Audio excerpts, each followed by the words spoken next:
माधव कुंज बिहारी।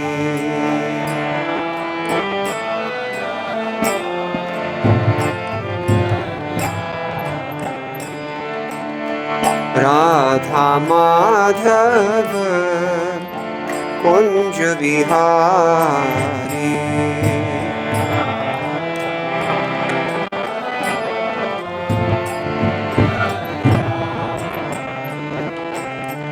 गोपी जन वल्लभ गिरिवरधारी।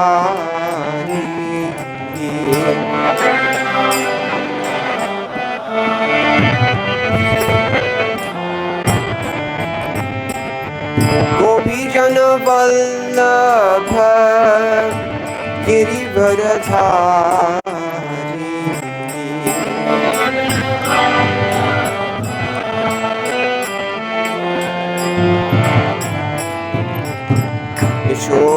यशोदानंदन व्रज जन रंजन।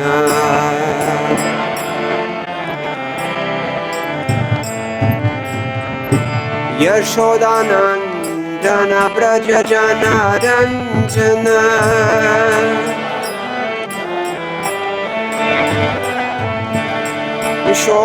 यशोदानंदन व्रज जन रंजन।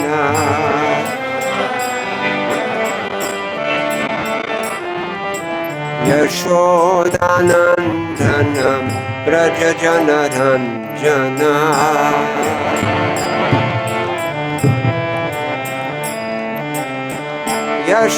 यशोदानंदन व्रज जन रंजन।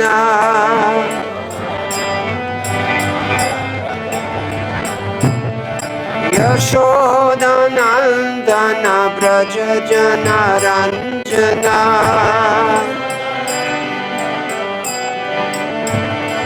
यमुना तीर वनचारी।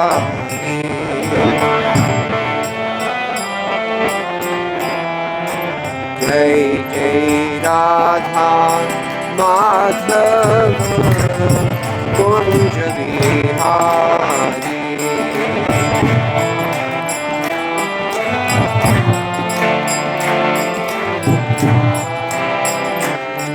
जय राधा माधव कुंज बिहारी।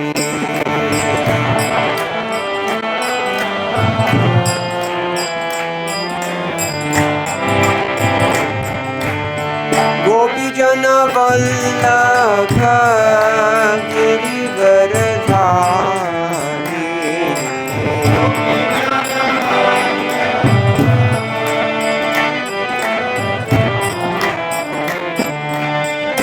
यशोदानंदन व्रज जन रंजन।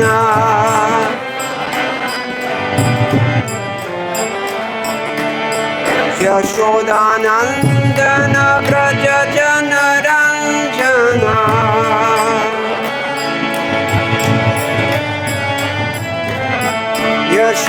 यशोदानंदन व्रज जन रंजन।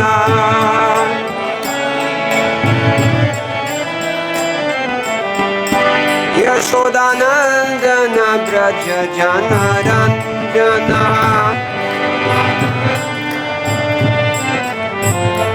यमुना तीर वनचारी।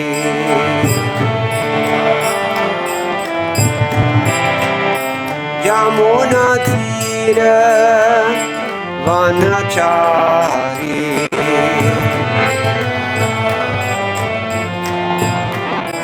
जय जय राधा माधव कुंज बिहारी।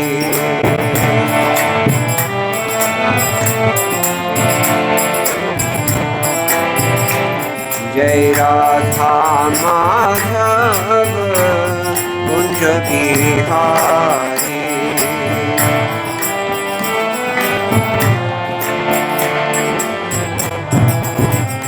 जय जय Radha Madhav Kunj Bihari.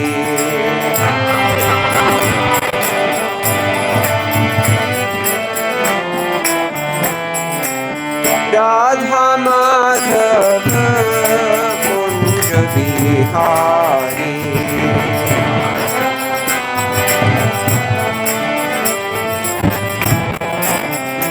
Jai Jai Radha Madhava Kunja Bihari.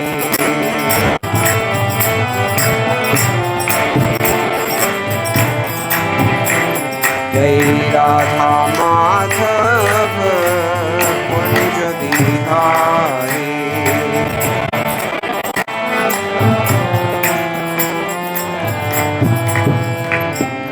Gaura Premanande Hari Hari Bol. Om Namo Bhagavate Vasudevaya. Om Namo Bhagavate Vasudevaya. Om Namo Bhagavate Vasudevaya. Narayanam Namaskritya Naram Chaiva Narottamam Devim Saraswatim Vyasam Tato Jayamudirayet Nashtapraeshu Abhatreshu Nityam Bhagavata Sevaya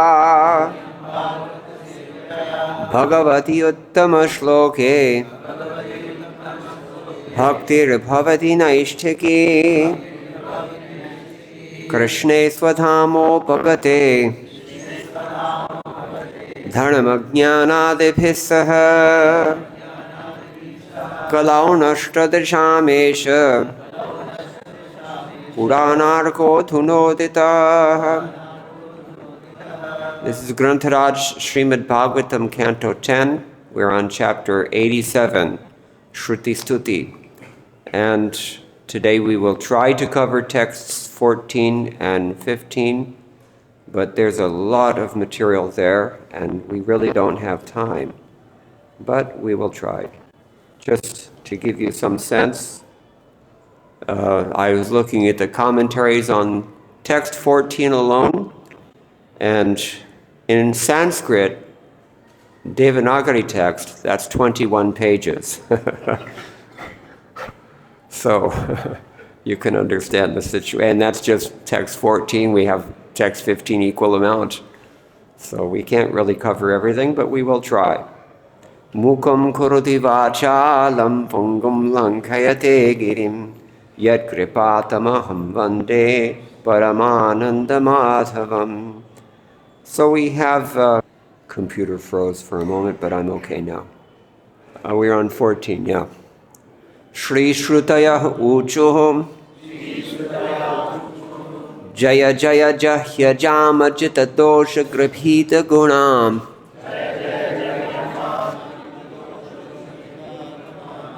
Tvamasi Yadatmana Samavaruddha Samasta Bhagaha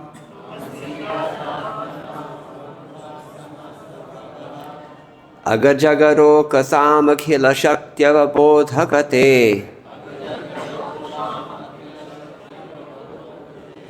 Kvachida Jayatmana Chacharato Nucharen Nigamaha. This is an unusual chanda. Pingala calls this chanda Kokila, but there are other names for it. We don't see it very often. So I'm gonna skip the synonyms as well because we have two such verses to discuss. Translation. The Shrutis said, "Victory, victory to you, O unconquerable one. By your very nature, you are perfectly full in all opulences.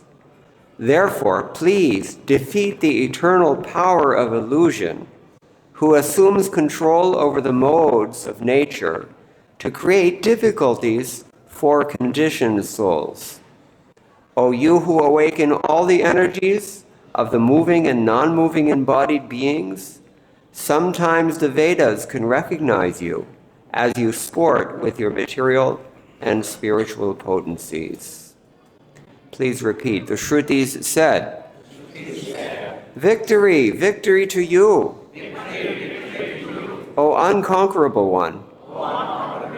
by your very nature, you are perfectly full in all opulences. Therefore, please defeat the eternal power of illusion, who assumes control over the modes of nature to create difficulties for conditioned souls. O you who awaken all the energies of the moving and non-moving embodied beings, sometimes the Vedas can recognize you as you sport with your material and spiritual potencies. That has to be a difficult one.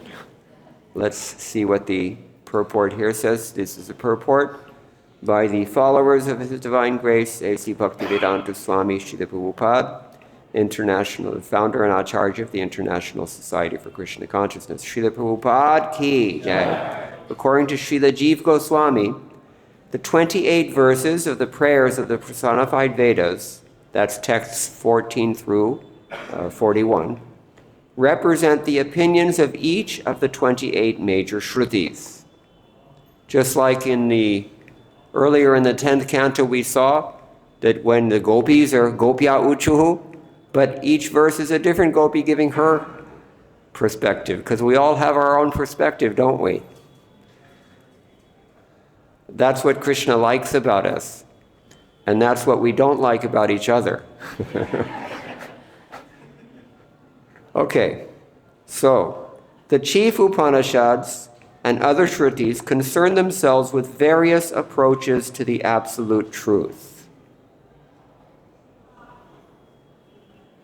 And among them, those Shrutis are supreme which emphasize pure, unalloyed devotional service to the Supreme Personality of Godhead. Om jnana timarantasya jnananjana shalakaya chakshuran militam yena tasmai Shri Gurave Namah. Because many of the Shrutis are indirect, or they just talk about Atma Gyan, and they don't really specify in any detail who is that Atma. Sometimes we can't even tell. Is it Paramatma? Is it Anuatma? What is that? Is it mind, body, soul? What is Atma? Atma means many things. So that's why this sentence, probably written by Gopi Pranadhana Prabhu, is very pregnant with possibilities here. When he says that the 28 verses of the Shruti Stuti represent the opinions of each of the 28 major Shrutis, and the chief Upanishads concern themselves with various approaches. Commentators are noting here that some Upanishads are addressing those whose adhikar allows them only to appreciate impersonal Brahman, which we'll hear about in a moment. Others focus on the importance of Paramatma, and very few only hint at Bhagavan. That's why Srila Prabhupada, of all the Upanishads that he wanted to translate, the first one that he did so was Isha Upanishad. It's explicit. Isha. Isha means it has to be some person who has desires, who makes choices, who controls for some reason. All right, so anyway.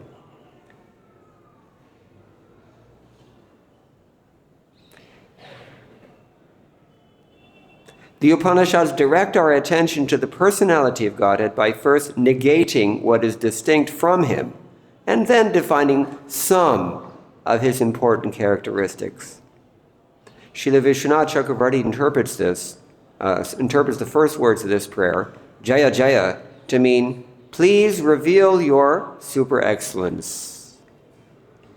Avishkuru, reveal yourself. That's not the first time we've seen this in the Bhagavatam. The word Jaya is repeated out of either reverence or joy, or both. Now, Krishna might hypothetically ask, how should I reveal my excellence? The Shrutis answer by requesting him to mercifully destroy the ignorance of all living beings to attract them to his lotus feet. Because that's the first thing we have to do, isn't it?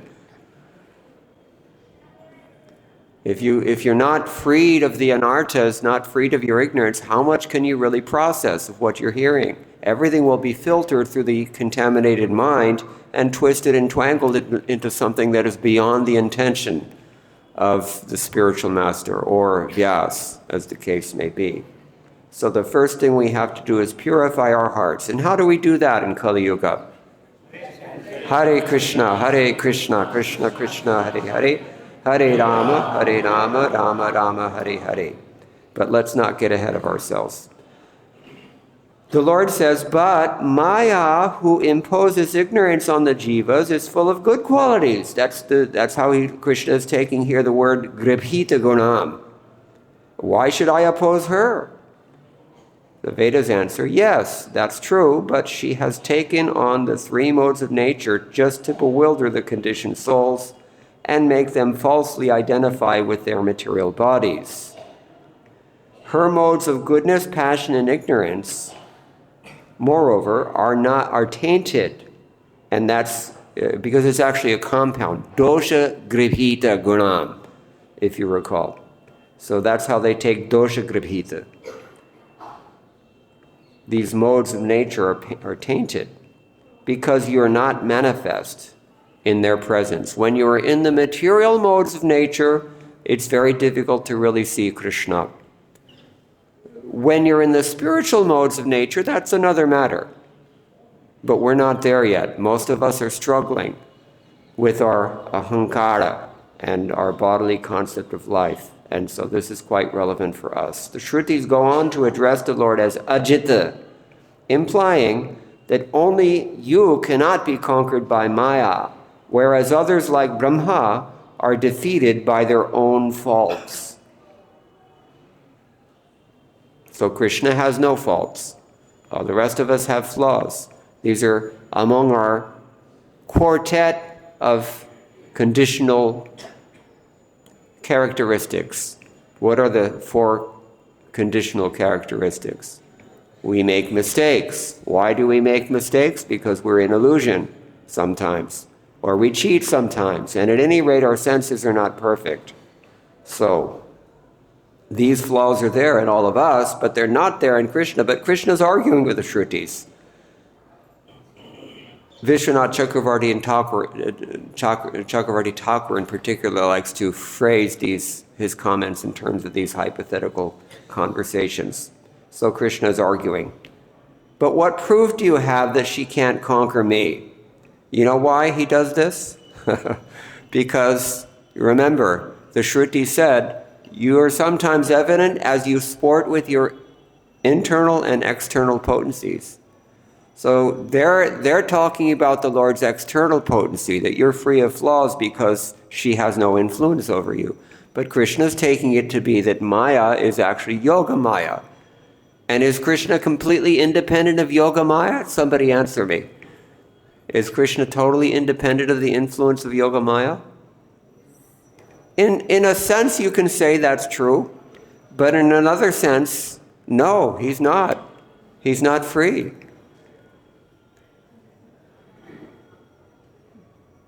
We see that in the 10th canto, Krishna comes under the control of his devotees. That's a famous characteristic. And it's because they have some Maya that enchants him, even. It's not like anything that we're familiar with or have experienced, so we don't have a frame of reference, really.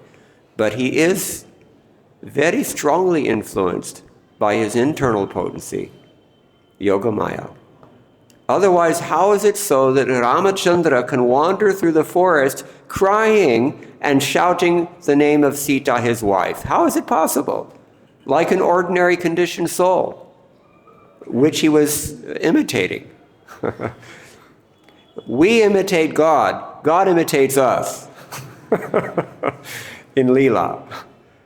So anyway, so he's asking this question. And he has this in mind. It's between the lines here. He hasn't said anything to give it away. But this is the only way that we can interpret this in terms of Krishna consciousness. So they answer, the proof lies in the fact that in your original state, you have already realized the perfection of all opulences. And that's certainly true. But at this point, the Lord might object that merely destroying the ignorance of the jivas will not suffice to bring them to his lotus feet. Since the jiva soul, even after his ignorance is dispelled, cannot attain the Lord without engaging in devotional service. In fact, we can't even engage in devotional service until we get what? What is it that allows us to do any service? Huh? And through which agent do those blessings come? Primarily, huh? Yes, by the spiritual master. His divine grace. Whose divine grace? His divine grace. So this is our Yasya Prasadad, Bhagavat Prasada, simply put. This is our ticket into the spiritual world. We have a sponsor to get us in the door. Without that sponsorship, forget it. You can't even get into Lokanath Swami's program unless you know somebody who's invited you or you're a big person to take prasadam, because there's too many people, 5,000. They've hijacked our temple, I said yesterday. Commandeered our temple in a blissful way. I mean, you know, all of these devotees bouncing in ecstasy at Mangalarti, we've seen them. We don't mind being bumped and shoved by these people. Such wonderful devotees. Anyway, so this kind of devotion also attracts the Lord's mind, such that he's willing to give up his own independence. It's exactly like a person may decide to take intoxication. That's a personal decision. We don't do these things, of course. But some people, they decide to take, otherwise, how do you see this, you know, Nasha Mukti Kendra on the wall? Or, you know, people have so many problems with alcohol in particular. Very, very pernicious attachment. But a person, once they decide to take the intoxication, then they've forfeited their independence. They can't make any proper decisions from that point on for several hours. And that's why we have, in the West especially, we have designated drivers. If you've gone to some party or something where they're serving these alcoholic beverages, you have to choose in advance. Okay, you're going to be the driver, so you can't drink. It's intelligent. So when a person surrenders to intoxication, then he completely loses it. And this happens to Krishna. It's his desire. But it's like nothing that we can achieve, or nothing that we can imagine even. This is what we should understand. That's why he has to tell us in so many different ways throughout the Bhagavad-Gita, no, I'm not like you. Get it? Get this point. Ajopisan navyayatma bhutanam ishwaropisan. Ityadi.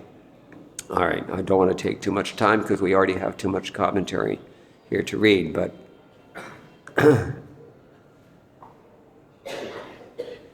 as the Lord states in his own words, bhaktyaham ekaya grahya. This is the same word here. Today's verse we have the word grihita or gribhita. It means the same thing, to grab. Grahya. Only by devotion can I be grasped.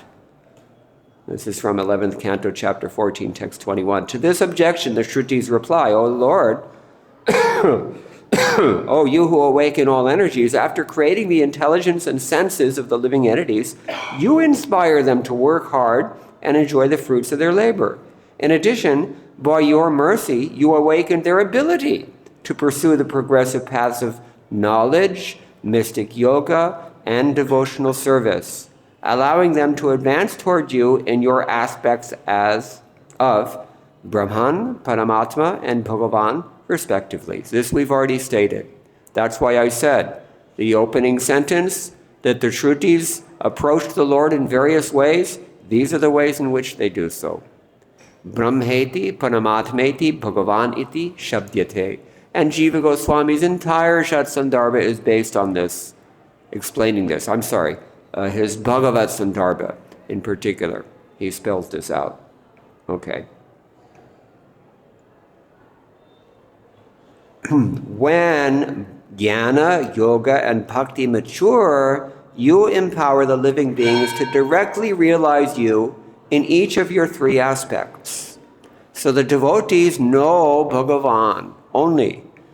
The devotees know Paramatma, Zurur, and the devotees also know Brahman. This is when they're perfect devotees, liberated souls. Until that, we may be probate devotees. We're actually criminals, but through the sponsorship of somebody who is a real devotee, we're able to render some devotional service. But actually, we're criminals. So it's like we're on probation, probationary period. And then, hote, by performing devotional service, we become free of all of our anarthas, and then eventually, lo and behold, we become devotees also. When it happens, how it happens, that's not so clear to us. But it will certainly happen. Certainly. Okay. So, if the Lord were to ask for authoritative evidence to support this statement by the personified Vedas, they humbly reply, we ourselves are the evidence. On some occasions, such as now, the time of creation, you consort with your external Maya potency, whereas you are always present with your internal potency. This is a significant thing I mentioned already.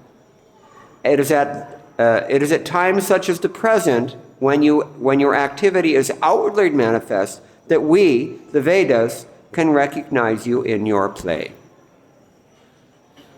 Now, everything is coming from the Vedas. Either it's directly stated in the Vedas or it's indirectly stated in the Vedas, because it's a fact. In the Veda Shrutis, even Krishna acknowledges to Arjuna, Traigunya Vishaya, the Veda. The Vedas are dealing with Traigunya stuff. That is the three modes of material nature. So, in that context, the Vedas only understand, you can say, the Lord's interactions with his external potency, and they try to explain it as well. But implicitly in the Vedas, a little bit more focused in the Upanishads, the Jnana Kanda, and most explicit in the Srimad Bhagavatam, which explains Vedanta Sutra, which summarizes the Upanishads. Then we can understand how the Lord consorts with his internal potency. And that's what we're all doing here. In Vrindavan especially. We're chanting the Lord's holy names directly, we're studying Srimad Bhagavatam directly, and we hope to someday uncover our eternal yet now dormant relationship with the Lord in loving devotional service. So when they say that the Vedas sometimes understand you, that's what they mean. The Traigunya portions, this is how I take it at least.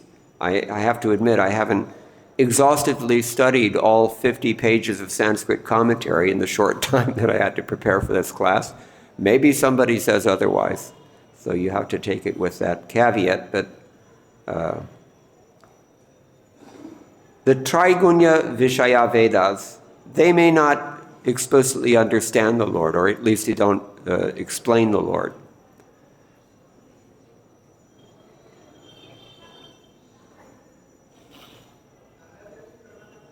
But the Lord is there with his eternal internal potency.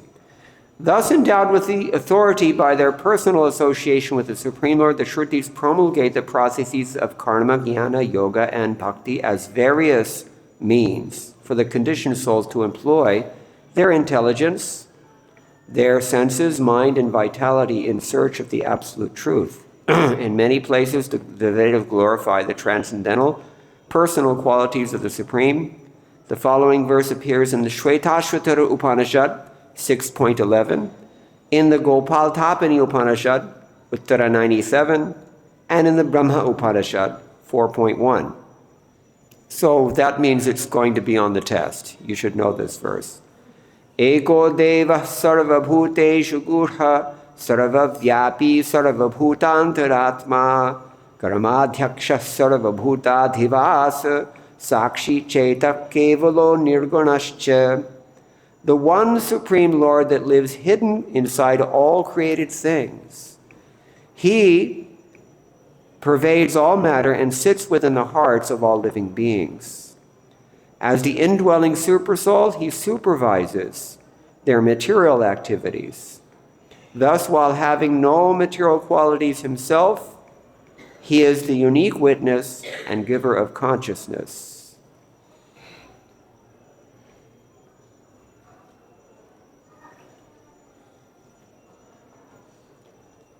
Why doesn't he supervise our spiritual activities? Why does it say he only supervises our material activities? Who knows?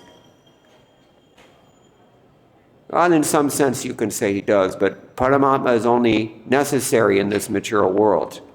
He doesn't manifest in the spiritual world because there's no need. Here there's a distinction between ourselves and the bodies with which you're identified. For that reason only, he has to come with us.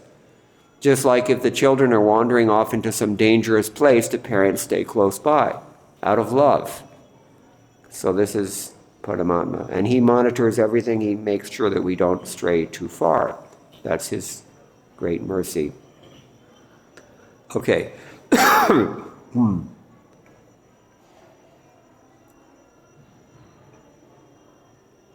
The Supreme's personal qualities are further described in the following quotations from the Upanishads, and this is Mundaka Upanishad. Yas sarvajñah sarvavids, yasya jnanamayam tapaha. He who is all-knowing, from whom the potency of all knowledge comes, he is the wisest of all. That's 1.1.9. And sarvasya vashi sarvasyeshanaha. This is Brihadaranyaka Upanishad 4.4.22. He is the Lord and controller of everyone. And yap prativyam tishtan prativyantaroyam prativina veda. He who resides within the earth and pervades it, in whom the earth does not know. That passage of the Brihadaranyaka, he's giving all different examples of the same. He resides in the earth, but the earth doesn't know that he resides there. Just as he resides in our bodies, and we don't know that the Lord is there. We're thinking that, well, I'm the only thing happening here. So, the Lord's role in creation is mentioned in many statements of the Shruti. Brihadaranyaka Upanishad 1.2.4 states, So kamayata bahusyam. Who did we hear this from the other day? Anyone remember?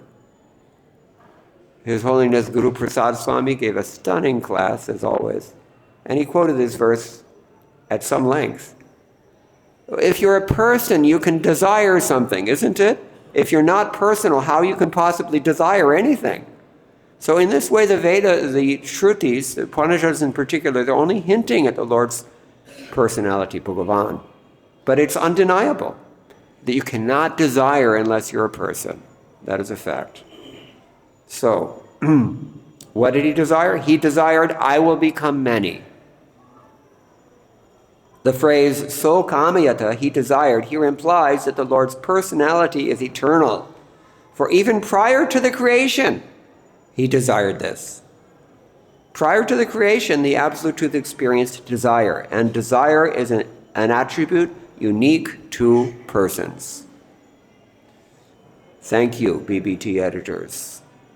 They've summarized the major commentaries very nicely here. Now, Aitareya Upanishad 3.11 similarly states, Sa aikshata tat tejosrijata.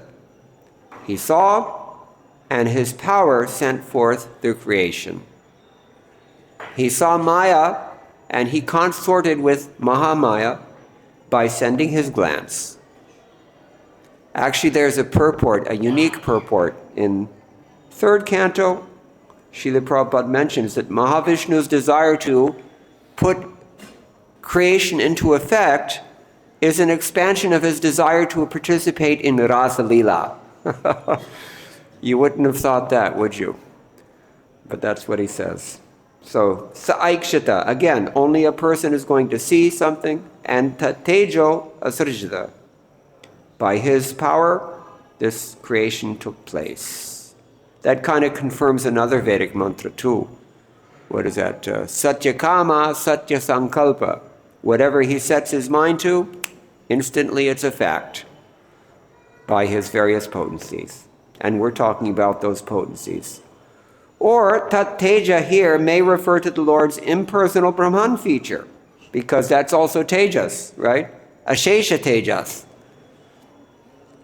What does Brahma Samhita say about Ashesha Teja? You have to know this. Think sun god. Sun is burning in the sky, Suryas tapati madbhayat, since time immemorial.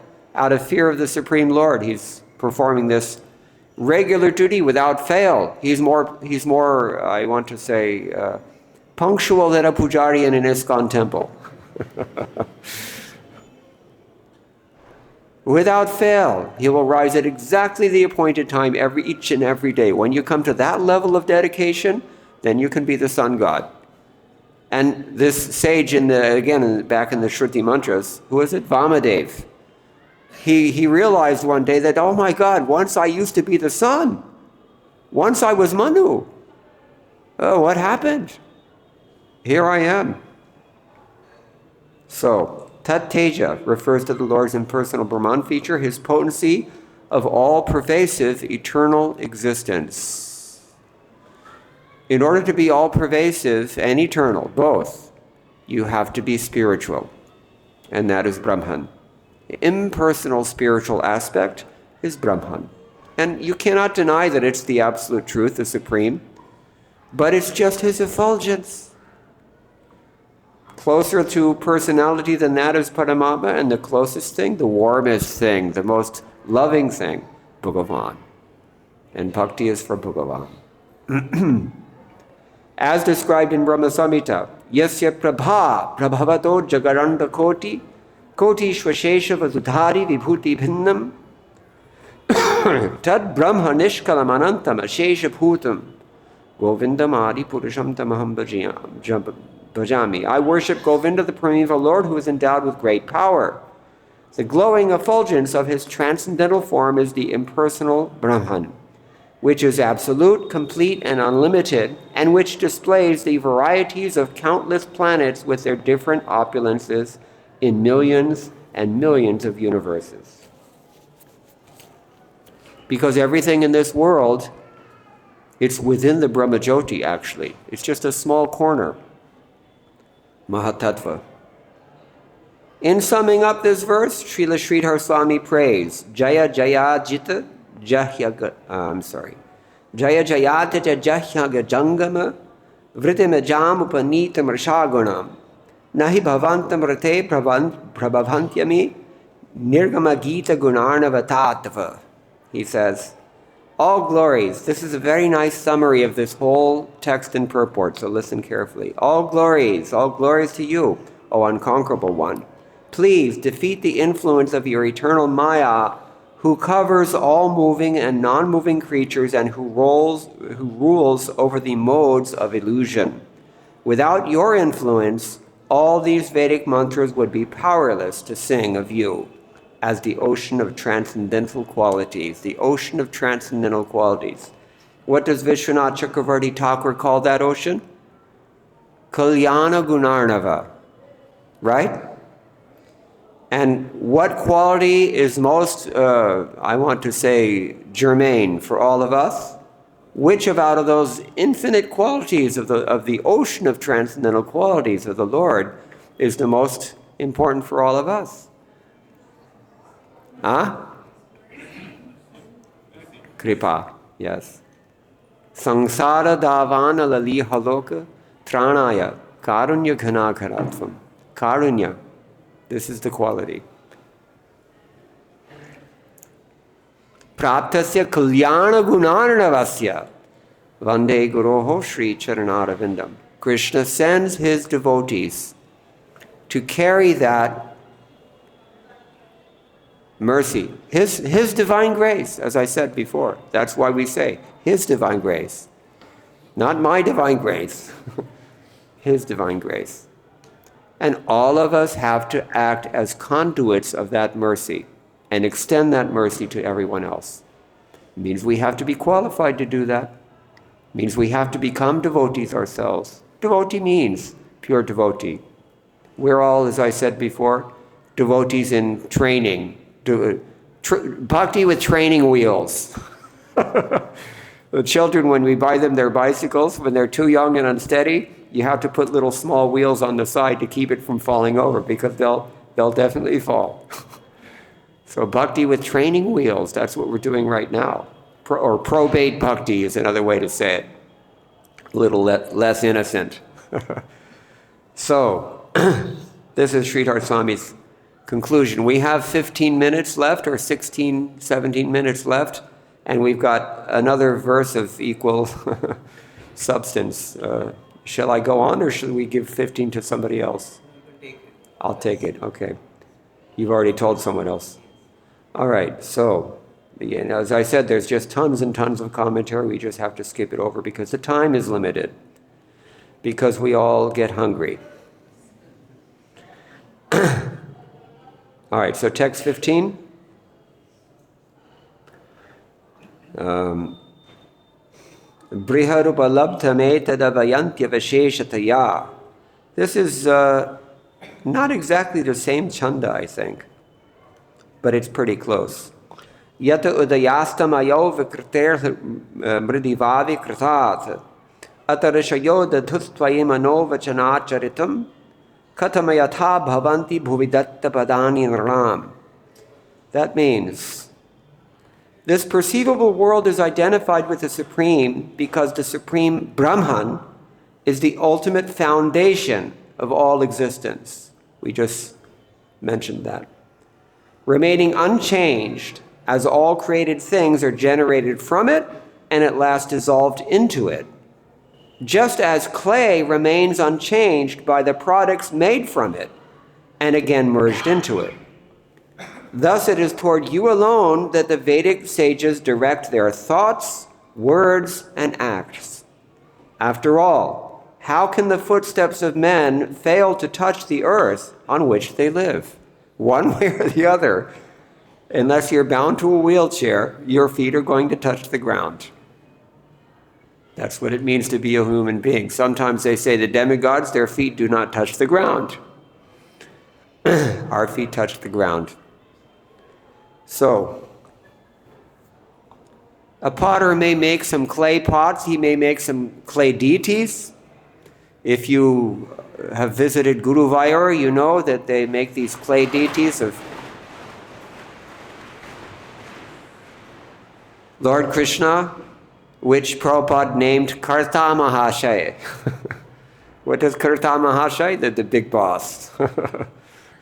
So, he may make this thing, he may make a pot, he may make any number of things you can make out of clay, but in the end it all becomes clay again. So in this way, Brahman is the substrate of all existence, adhara. And Brahmano hi pratishtaham, Krishna says. I'm the substrate of that Brahman, Bhagavan. Not that Bhagavan comes from Brahman, or that Brahman incarnates as Bhagavan. No. That is Mayavad idea. Mayavad. Mahamayavad. One of Prabhupada's godbrothers, Sridhar Maharaj, he said, Mayavad means illusionism. A nice way to put it. Illusionism. Mayavada. Those who are saying it's all Maya. No. There is Maya. Some of it's Maya, not all of it. Krishna is certainly not Maya. So there is Bhagavan. But Brahman is the foundation even of material existence. That is a fact. So everything comes from Brahman, everything goes back into Brahman, but Brahman itself is unchanged. Avikara. This is the point. The acharyas make a big deal about it.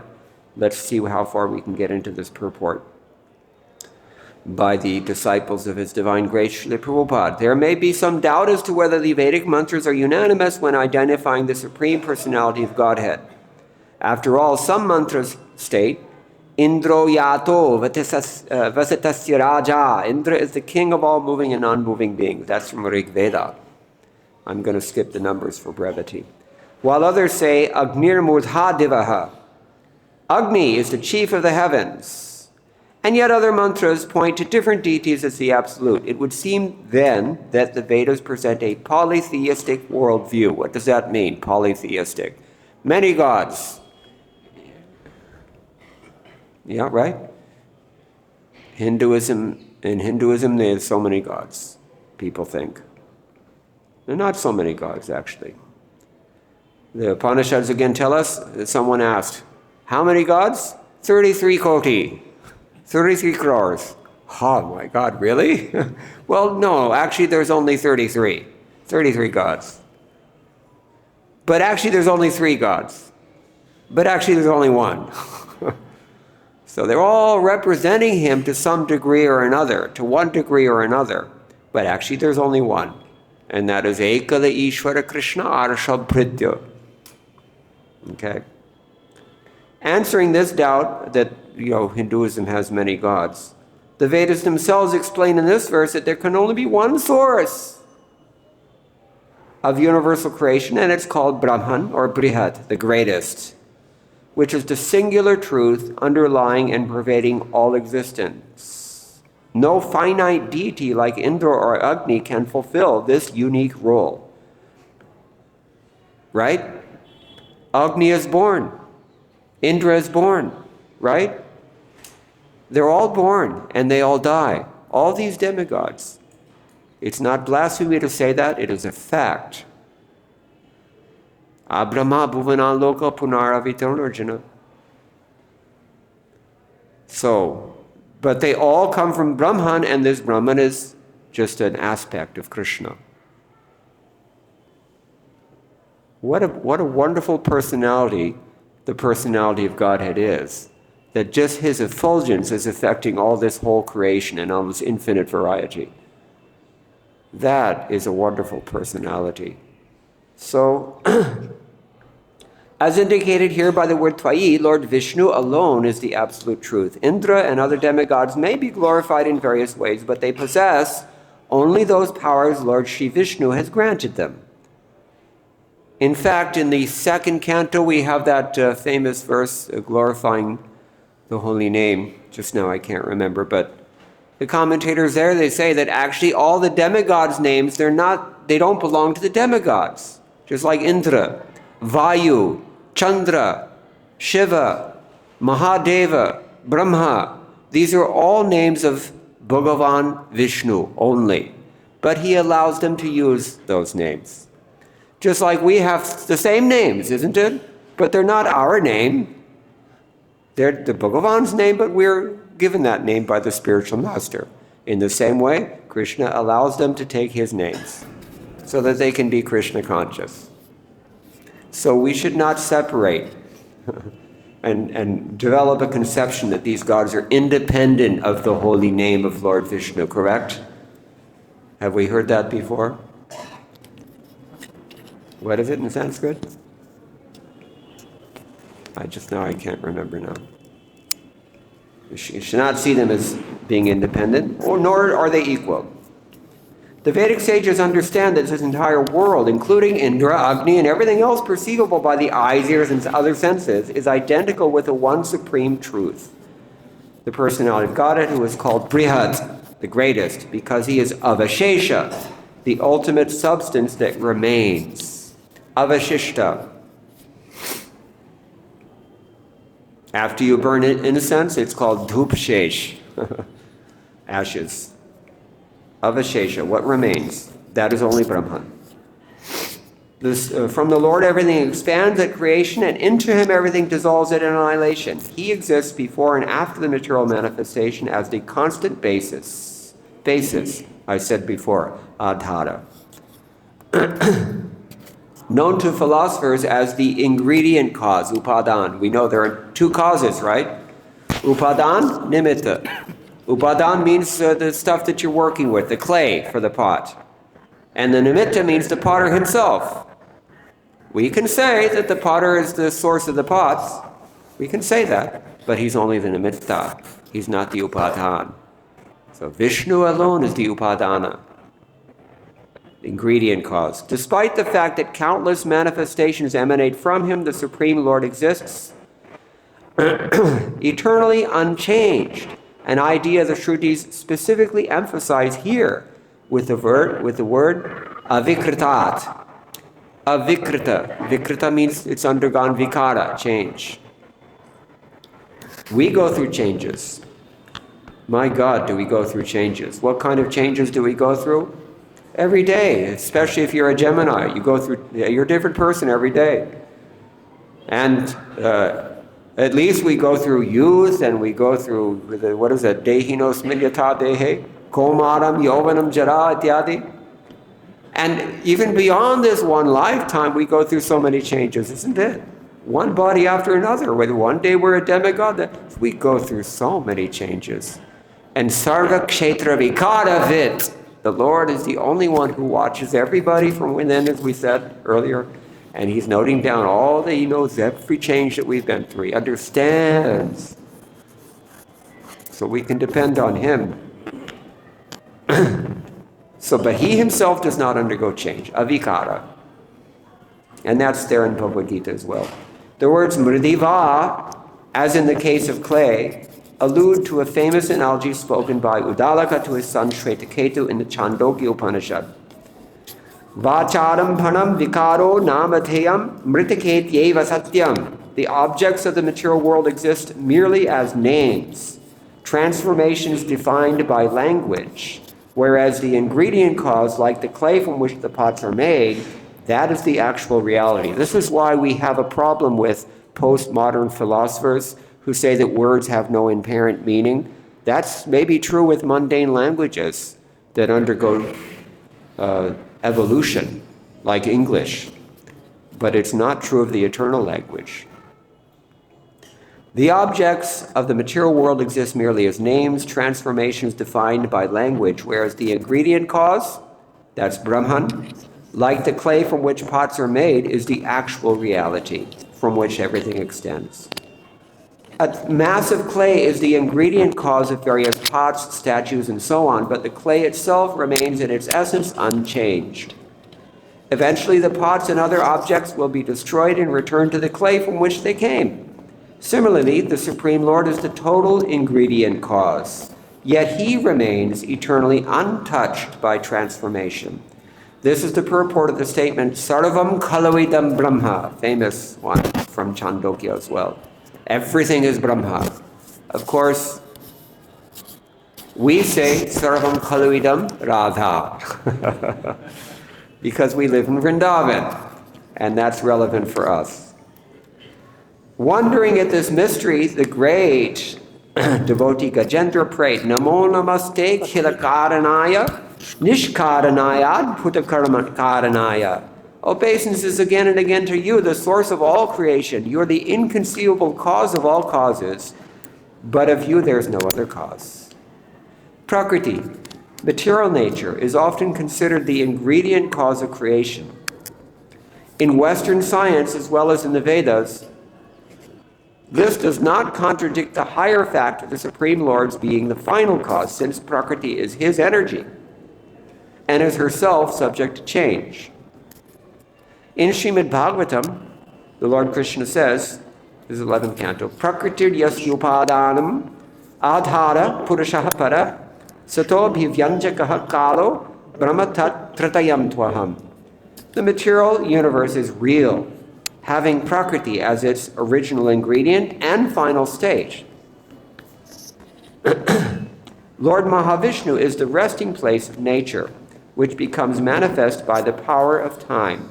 This nature, the Almighty Vishnu, and time are not different from me, the supreme absolute truth, end quote. So Prakriti, however, undergoes transformation, while her Lord, the Supreme Purusha, does not.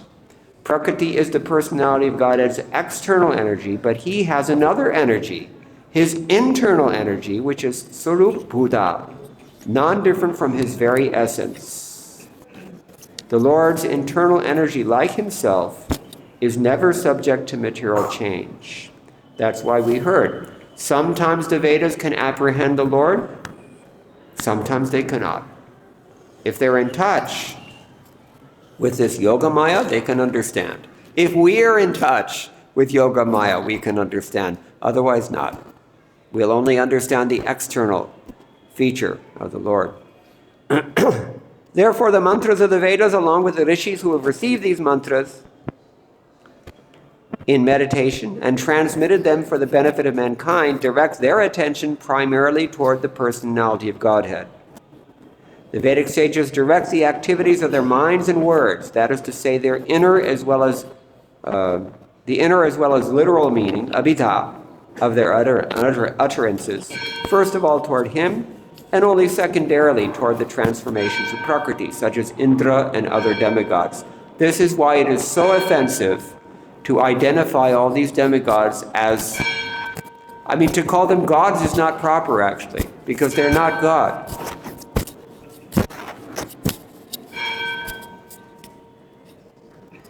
Just like we sometimes hear phrases like the gods of Bollywood, meaning the actors who are so prominent, right? But they're not really, this is the sense. This is the only sense in which the word is used. In fact, they're just jivas like us, most of the demigods. So,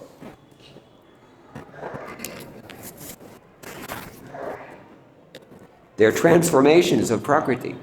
Just as a man's footsteps, whether placed on mud, stone, or bricks, cannot fail to touch the surface of the earth, so whatever the Vedas discuss within the realm of material generation, they relate to the absolute truth. Mundane literature describes limited phenomena, disregarding the relation of its subjects to the total reality. But the Vedas always focus their perfect vision on the Supreme. Did you catch that? The definition of mundane literature, including even scientific, philosophical, whatever kind of literature, it always sees things as separate from God, independent of God, not related to God. And the Vedas never do that. That we should recognize. As the Chandogya Upanishad affirms,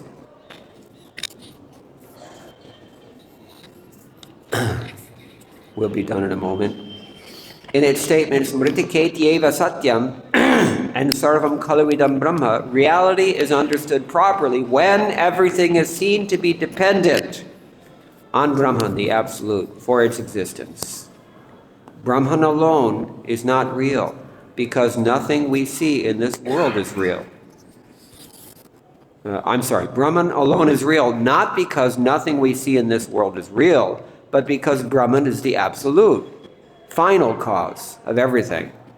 Thus, the word asatyam, as used in the phrase Mritiketyeva Satyam, has been defined in another context as ingredient cause by no less an authority than Lord Krishna himself.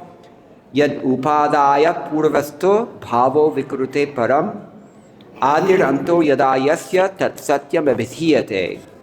A material object, itself composed of an essential ingredient, creates another material object through transformation. In this way, one created object becomes the cause and basis of another created object. A particular thing may be called real in that it possesses the basic nature of another object that constitutes its cause and original state. That is to say, this world can be called Krishna because it comes from Krishna. Explaining the word Brahman, Srila Prabhupada writes in Krishna, that's the Krishna book, the word Brahman indicates the greatest of all and the maintainer of everything. The impersonalists are attracted by the greatness of the sky, but because of their poor fund of knowledge, they are not attracted by the greatness of Krishna.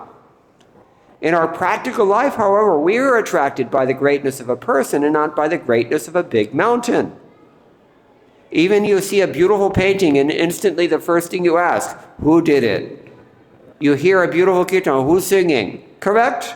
Practical. Prabhupada also brings it home to a very, very practically. So, in the same way, this great Brahman that the personalists are so concerned with, it's actually Krishna only.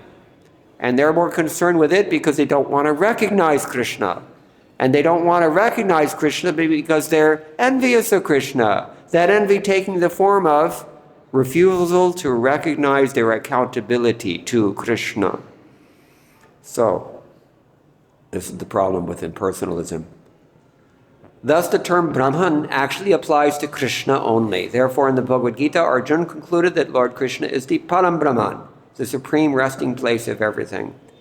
Krishna is the supreme Brahman because of his unlimited knowledge, unlimited potencies, unlimited strength, unlimited influence, unlimited beauty, and unlimited renunciation. Ultimately, therefore, the word Brahman can be applied to Krishna only. Arjuna affirms that the impersonal Brahman is the effulgence emanating as the rays of Krishna's transcendental body.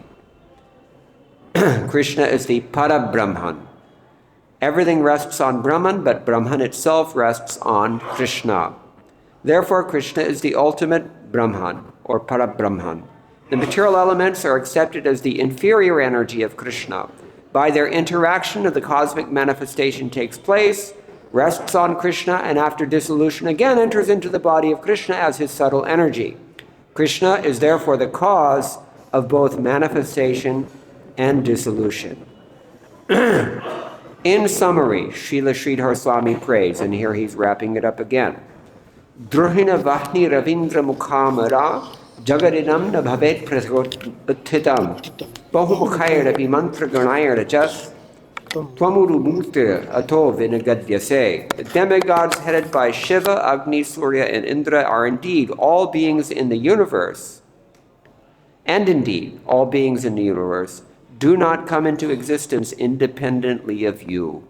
The mantras of the Vedas, though they speak from various viewpoints, all speak about you, the unborn Lord, appearing in numerous forms. So we're going to have to end here because it's already late. I wouldn't have gone over time except that he told me to.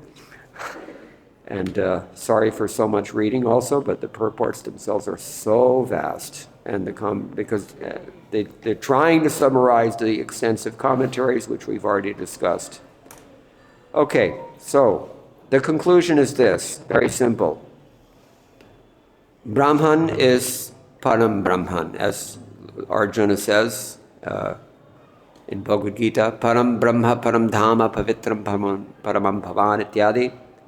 Raghupati Upadhyay said it a little differently. He said, Shrutam apare smrtamatade bhardamanye bhajandu bhavabhitaha ahamehanandam vande yasyalande param brahma. And this is Prabhupada's translation. Let others fearing material existence worship the Vedas, the Vedic supplementary Puranas, and the Mahabharata. But I shall worship Nanda Maharaj, in whose courtyard the supreme Brahman is crawling. This is, you can see Srimad Bhagavatam 10.8.21, or if that's not enough to satiate you, you can go to 10.13.63. He quotes this verse extensively throughout his books. Very sweet verse. Okay, so I'll have to stop here. Thank you all very much for listening very patiently. All glories to Srila Prabhupada. Any questions or any comments? It's class. Very good class. Thank you. Comment. This Prabhuji here has a Neil Kurtawala.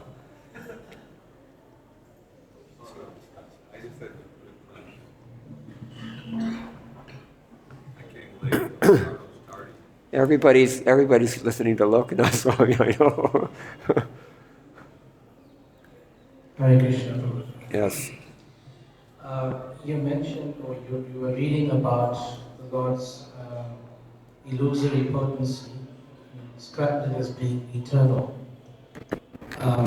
Internal or eternal? Eternal. Okay. So if his illusory potency is eternal, has it been affecting us and influencing us eternally as well? And if it has been, my question then is, how do we correlate that with his kripa, or his mercy aspect? Good question. The Lord's Mahamaya potency that illusions all of us, we can say that it's eternal in this, and we can also say that it's constantly affecting us. That is true, but we have to understand that we are going through cycles in which we are sometimes conditioned and sometimes not exactly unconditioned but dormant. That's called turiya. When we are absorbed back at the end of the cosmic manifestation, when we are absorbed back into the our original source, then we are just put into a dormant state. It's kind of like when a Mac computer is sleeping. The thing is still on, you don't have to turn it on, but it's dormant. So in that sense, we're always subject to the control of Mahamaya, because as soon as the creation is again affected, we're going back into her supervision, not not into some liberated state. You can say that. At the same time, you can also say that we're not always influenced by Mahamaya in another sense, because as soon as we choose to take shelter of the Supreme Lord's mercy, which is constantly available in this world, then we can get out of Mahamaya altogether. So she doesn't necessarily condition us forever. But again, that's our choice. Ball is in our court. But Prabhu, if I can just see, if we are covered by the illusory energy, does that not take away our adhikar for feeling inspired to turn to the Lord, because the illusory energy is influencing that capacity for us to think of its value? Yeah, that's a good point. In a sense, you can say that's true. Yeah. So does that not take away? We do get, our Krishna consciousness, our adhikar for Krishna consciousness is severely impacted by certain things certain choices we make. For example, when we choose to take intoxication, to eat meat, fish, or eggs, to engage in illicit sex, or to gamble, then that's going to severely impact the likelihood that we will be amenable to Krishna consciousness. It definitely will. At the same time, it's not impossible if we're granted some special kripa from a devotee, usually from a devotee, then we can still take to it. That's our saving grace. The mercy is always there, but we have to qualify for that mercy. And Krishna talks about this at the end of chapter 7 as well in Bhagavad-Gita. Those who are pious, they're more receptive. They can take advantage more easily. Sinful activities, non-devotional choices, this definitely impacts our adhikar. Is that okay? So does the living entity not have, is it not controlled by the illusory energy to the extent that he is unable to make that choice at some point, and at some point... It's never impossible to make that choice, put it that way. But sometimes it's less likely, for sure. So the mercy is always there. We're always there. We can always take it. But whether we do or not, well... That's our choice. The point is this: when we indulge, especially in sinful activities, but even in non-devotional activities of a pious sort, that's also entangling, then, the likelihood that we're going to appreciate Krishna consciousness enough to take it up wholeheartedly is severely restricted. That's why it's such a golden opportunity that we have right here, right now. Because Srila Prabhupada has given us this mercy, we're holding it in our hands, or rather in our bead bags, and all we have to do is endeavor. The mercy is there, you just have to take it. So that choice and when Krishna sees that you are endeavoring to chant his holy name with all sincerity, imandari se, then he will definitely give you mercy that allows you to surpass your own limitations. That is the way mercy works. Mayam etam taranti te, he says. Is that satisfactory? Thank you, Prabhu. And even more so, my friend, I will say, more than Krishna's mercy is the mercy of his pure devotee. That's why we sing, Yasya prasadad Bhagavad prasada. On steroids, Bhagavad prasada. Hare Krishna, Krishna Krishna, Hare Hare, Hare Rama, Rama Rama, Hare Hare, Hare Krishna.